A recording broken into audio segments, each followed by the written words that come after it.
कॉलेजच्या गेटसमोर गर्दी उसळली होती. हातात फलक, तोंडात घोषणा. पण डोळ्यांत थकवा होता. 30 दिवस झाले होते. कंत्राटी कामगारांना पगार नव्हता. कारखान्याचा मालक गायब. ठेकेदार फोन उचलत नव्हता. आणि प्रशासन नेहमीसारखं तपास सुरू आहे म्हणत होतं. शिवाजी गर्दीत नव्हता. तो थोडा दूर उभा राहून सगळं पाहत होता. घोषणांमागे कोण उभा आहे? पोलीस कुणाला वाचवत आहेत? माध्यमं कुठल्या अँगलनं शूट करतायत? तो प्रश्न विचारत होता आणि उत्तरं शोधत होता. त्या संध्याकाळी लाठीचार्ज झाला.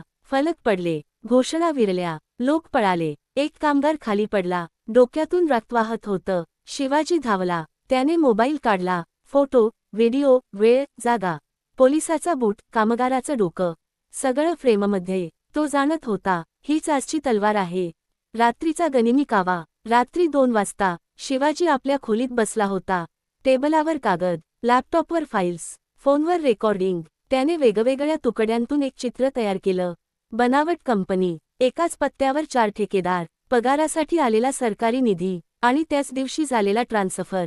नावे जुळत होती, तारीखा जुळत होत्या. हे आंदोलन नव्हतं, हा घोटाळा होता. शिवाजीने फाईल सेव्ह केली. नाव ठेवलं केस_01_स्वराज.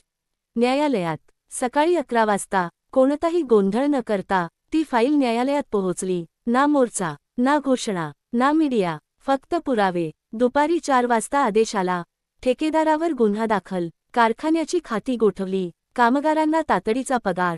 गर्दीला बातमी कळली. लोकांना विश्वास बसत नव्हता. हे कोणी केलं? कोण नेता आहे? नाव काय? शिवाजी मागच्या बाकावर शांत बसला होता.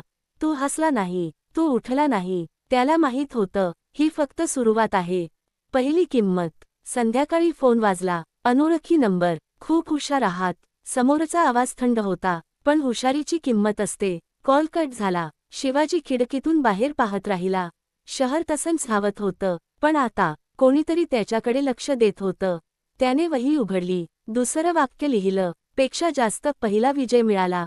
आता शत्रू दिसायला लागेल. आणि दूर कुठेतरी, एका बंद खोलीत, कोणीतरी त्याचं नाव उच्चारलं. छत्रपती शिवाजी महाराज. इतिहास पुन्हा हलत होता.